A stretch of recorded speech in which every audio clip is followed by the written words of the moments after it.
Hi everybody! Again, this is Ate Rena's Vlog and welcome sa another episode na naman ng ating paggagala.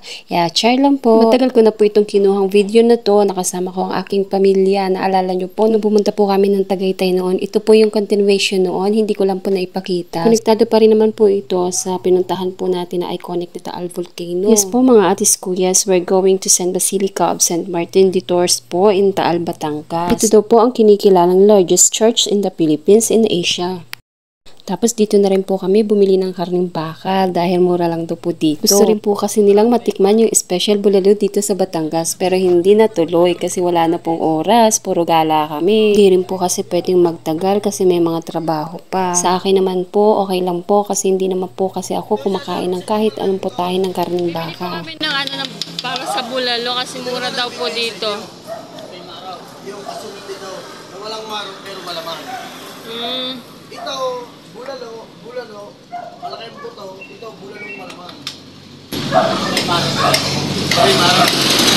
Mga isang kilo, isang peraso. Dalawang peraso. Grabe oh. Juicy pa. Sariwang sariwa.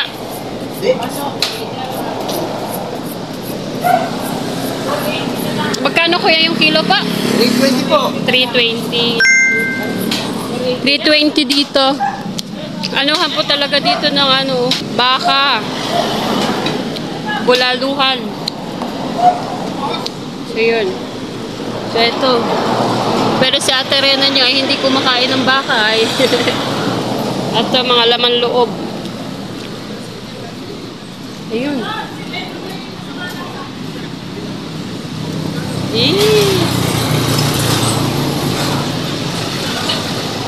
Laman magkano? 380 sa laman.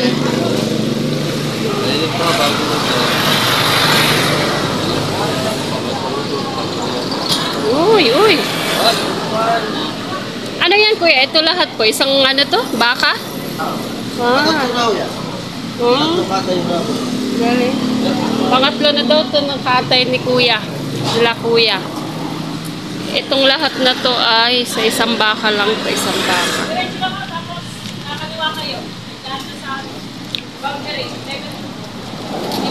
Para hindi na kami bumalik dito kasi may ibang way pa daw po pabalik. So bibili na po kami ngayon para hindi na kami bumalik dito kasi baka mamaya wala na po ito. Mas maganda po ay kasi sariwa.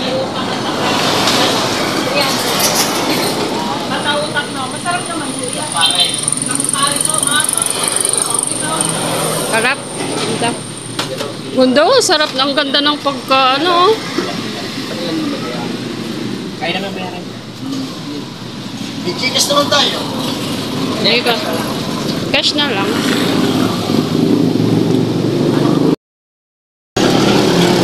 Bigat. Pat. 4.2. Iya, magkano dyan? Aray, 1.4. 1.4. Ilang kilo? 4.2. Apat na buntot. Buntot. 2,001. Pang to? Wala kasi akong alam sa... So, lagyan ko rin ng konting buto-buto para madali na. Ano yan? The same ng price, kuya? Mamaya nga po no. And finally mga ka-atis kuyas, we are now here at San Basilica po. Late na rin po kami pero ayos lang po. Basta po nakapagbisita po kami dito sa San Basilica po of St. Martin de Tours po dito po sa Batangas nga po. Sino pong nakapag-visit na po at nakapagsimba dito, sobrang ganda po. Makikita niyo po. Basta po samahan niyo po ako for today's vlog po. Ito.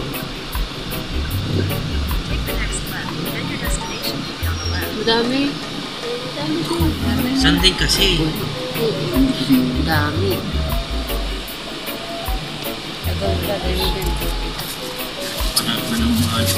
Mga panahon ng Sabaday. What?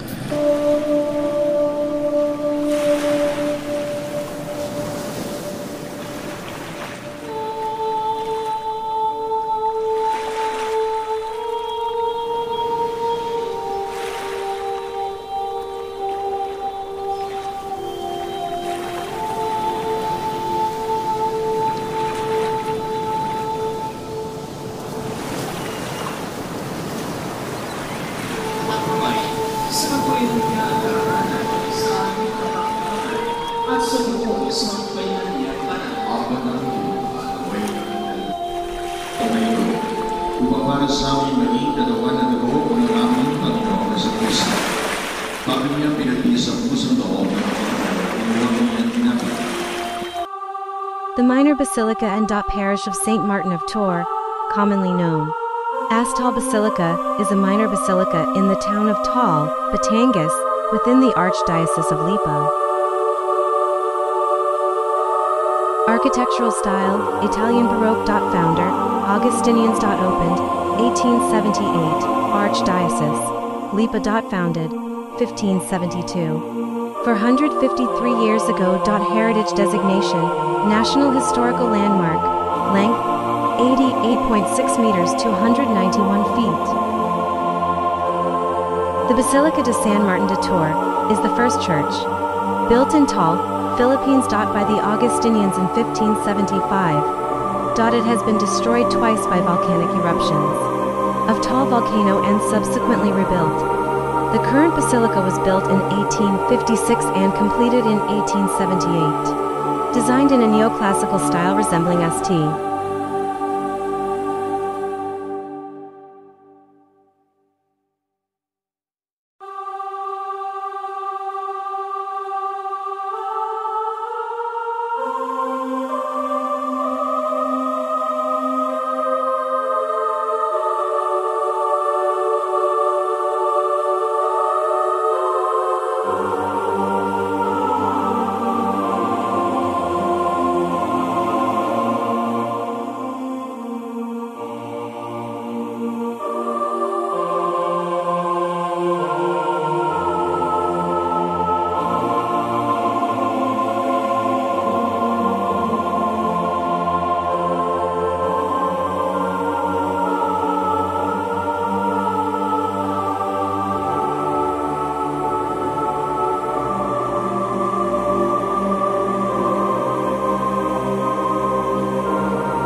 The Basilica of Saint Martin is a Catholic basilica dedicated to Saint Martin of Tours, over whose tomb it was built. It is located in Tours, France.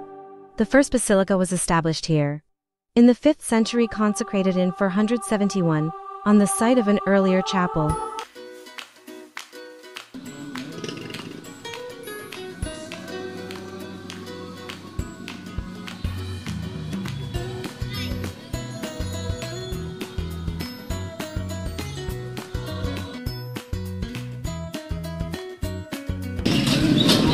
Tsaka ito, obi.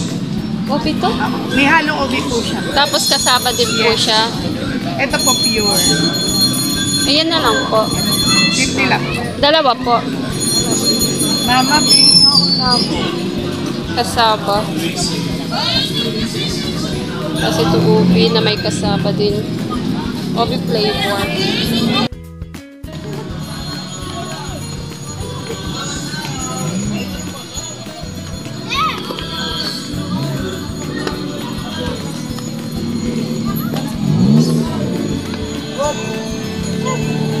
Patay! Balon daw! Balon! Mamaya na! Sando, magpasawalang hanggan. Amen. Ang kapayapaan ng Panginoon naway lagi. Ang aking kapayapaan ang ibinibigay ko sa inyo. Tumiyan mo ang aming pananampalataya. And time to go home mga atis kuya. Sobrang init po ngayon. Tsaka daming tao na. Palibhasa po mga atis kuya. Linggo ngayon. Kaya normal na maraming tao ngayon. Tapos po sinubukan ko pong puntahan yung Taal Heritage Village po. Pero hindi ko talaga kaya kasi sobrang init po talaga that time. Kaya yun, hindi ko nakita yung mga bahay-bahay ng mga luma. Yung pa naman ang isa sa mga gusto ko talaga din makita. Parang bumalik ka ba sa lumang panahon nila? Yung mga nagtatago ba sa mga hapon-hapon, ganyan. Mga ganun nga kwento-kwento po. Yan, may hilig po ako dyan sa mga kwento ng mga sinaunang panahon. Oo.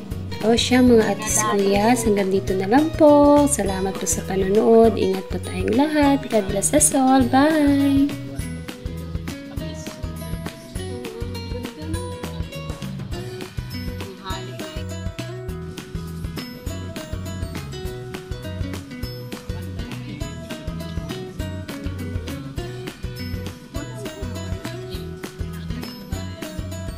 May mga nakalagay pa talagang ano, ganda.